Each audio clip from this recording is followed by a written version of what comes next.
आप क्रिएटिविटी को और टैलेंट को प्राकृतिक तौर पे अमेरिकन मानते हैं। Creativity and talent they are synonymous to American. ये दो चीज का मतलब है अमेरिकन होना। लेकिन जो टैलेंट आप सेलिब्रेट करते हैं, जो टैलेंट पे आप इतना गर्व करते हैं, वो अक्सर उन लोगों से उभरता है, उन लोगों से आता है जिनके ऊपर अमेरिका के हाथों हिस्टोरिकली ऐतिहासिक रूप से सैंक्शन या फिर वॉर या फिर गुलामी या फिर ऑपरेशन या फिर मार्जिनलाइजेशन ढा गया है। तो अक्सर उन लोगों से आता है जिनके ऊपर अमेरिका और वेस्ट ने, कलेक्टिव वेस्ट ने सैकड़ों सालों तक अत्याचार किया है।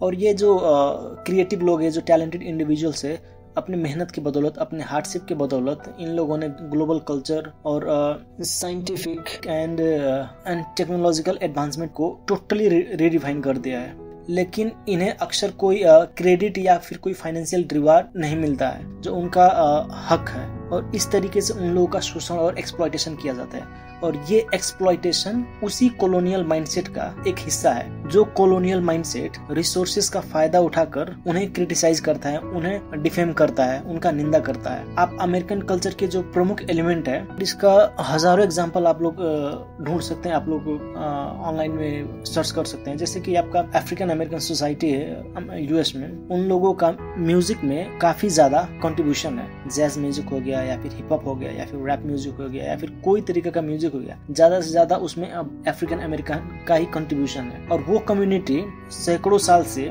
स्लेवरी, सेग्रीगेशन, रेसिज्म और ना जाने क्या क्या बर्बरता झेला है, बर्बरता सहा है। उसके साथ साथ जो आपका एशियन कम्युनिटी है, जो लैटिन अमेरिकन कम्युनिटी है, ये कम्युनिटी ने आपकी कम्युनिटी में आपका जो कल्चर है उसको अच्छे से रिडिफाइन और मॉडिफाई कर दिया है एक मॉडर्न तरीके से। जैसे हमारा जो एशियन क्विजीन है, जो एशियन खाना है, इस खाने ने आपका डाइनिंग टेबल को ही बदल दिया। हमारा जो टैलेंट है, एशिया से हमारा टैलेंट आपके देश में जाता है और साइंस और टेक्नोलॉजी में कंट्रीब्यूशन करता है, और आपका डेवलपमेंट में ये लोग काफी ज्यादा सपोर्ट करते हैं। लोग एशियन कम्युनिटी और लैटिन अमेरिकन कम्युनिटी ने अमेरिका की जो कल्चरल, सोशल और जो इकोनॉमिक लैंडस्केप है उसको एकदम प्रोस्पेरस बना दिया है। हमारा इंडियन, हमारा चाइनीज, हमारा जापानीज, हमारा कलेक्टिव एशियन कम्युनिटी अमेरिका में और वेस्ट में जाके आप लोगों को वेपन इंडस्ट्री में स्ट्रांग बना देता है, आपको स्पेस टेक्नोलॉजी में, आपको हर एक फील्ड में स्ट्रांग बनाने में हम लोग योगदान देते हैं और महत्वपूर्ण एडवांसमेंट लाते हैं हम लोग।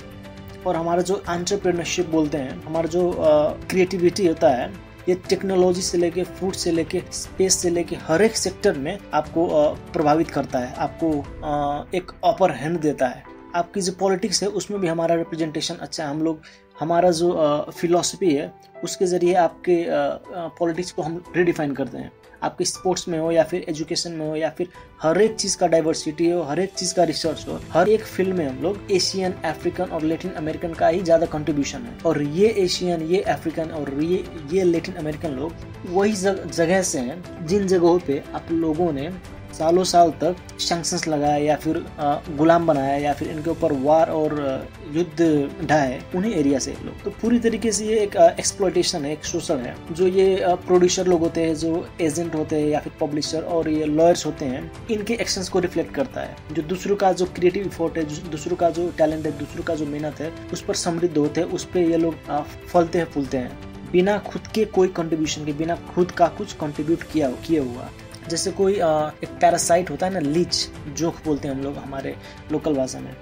जोक जैसे दूसरे के बॉडी पे स्टक करके उनका खून चूसता है, वैसे ये लोग, वेस्ट, कलेक्टिव वेस्ट लोग, हमारे टैलेंट के जरिए वो लोग प्रॉस्परस होते हैं, वो लोग समृद्ध होते हैं।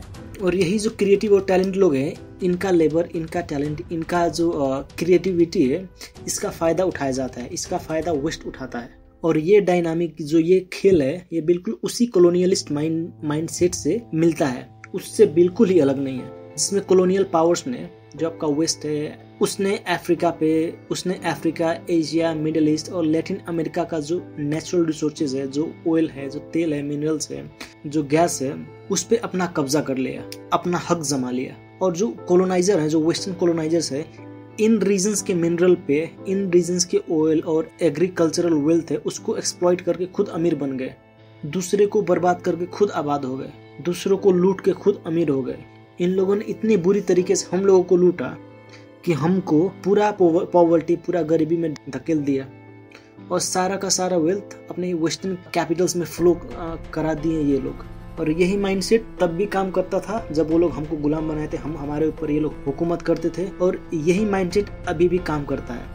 ग्लोबल नॉर्थ जो है, collectively we can say they are waste, हम लोग कलेक्टिव उनको वेस्ट कह सकते हैं। जब ग्लोबल नॉर्थ की जो कॉरपोरेशंस हैं, इन लोगों ने जो माइनॉरिटीज़ हैं, जो मार्जिनलाइज कम्युनिटी के आर्टिस्ट और इनोवेटर्स के जो इंटेलेक्चुअल और क्रिएटिव रिसोर्स है, इनको एक्सप्लॉइट किया, इनको एक्सप्लॉइट करते रहे, चाहे वो रॉ मिनरल्स के जरिए हो या फिर कोई क्रिएटिव जीनियस के जरिए हो या फिर कोई तरीके से हो। बस इनका वही पैटर्न था कि एक पैरासाइटिक सिस्टम बनाए, एक जोंक वाला सिस्टम, एक जो परजीवी वाला सिस्टम होता है जो दूसरे का खून चूसते हैं, उसी एक पैटर्न पे ये लोग भी काम करते रहे। और हम एशियन लोग, हम अफ्रीकन, हम लैटिन अमेरिकन लोग अब भी गुलाम हैं, गुलाम मानसिक रूप से गुलाम है। हम लोग अभी भी खुद को एजुकेट नहीं कर पा रहे, हम लोग अभी भी खुद को अवेयर नहीं कर पा रहे हैं ग्लोबल पॉलिटिक्स के, इनके जो खेल है उनको हम लोग समझ के भी असमझ हो रहे हैं, जान के भी अनजान बन रहे हैं। तो फाइनेंशियली, सोशली और even philosophically we are their slave, उनके गुलाम है हम लोग अभी भी,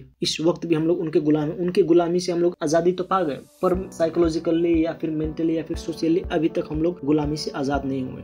हम लोग अभी भी बटे हुए हैं, हम लोग अभी भी डिवाइडेड है। हम लोग, अगर वो लोग हड्डी फेंकेंगे तो हम लोग वही हड्डी पाने के लिए लड़ पड़ेंगे और एक आपस को काटेंगे और मारेंगे। इंडिया जब गुलाम था तो कोई ब्रिटिश आके हम लोगों को बम से या फिर गोली से नहीं उड़ा रहा था, हम लोग खुद ही एक आपस को मार रहे थे उनके इशारों पे। वो लोग ऑर्डर देते और हम लोग, एक इंडियन दूसरे इंडियन को मारता था। अफ्रीका में भी यही हो रहा है। वेस्टर्न आदमी आके, कोई यूरोपियन आदमी आके उन लोगों को एक एक करके नहीं मारता, वो उधर से ऑर्डर देता है क्योंकि उसको पता है कि हम लोग अभी भी गुलाम है। वो जो ऑर्डर देगा, वो जो हड्डी फेंकेगा, हम उसके लिए लड़ेंगे। तो गुलामी वाला जो मानसिकता है, इसको हटाना पड़ेगा।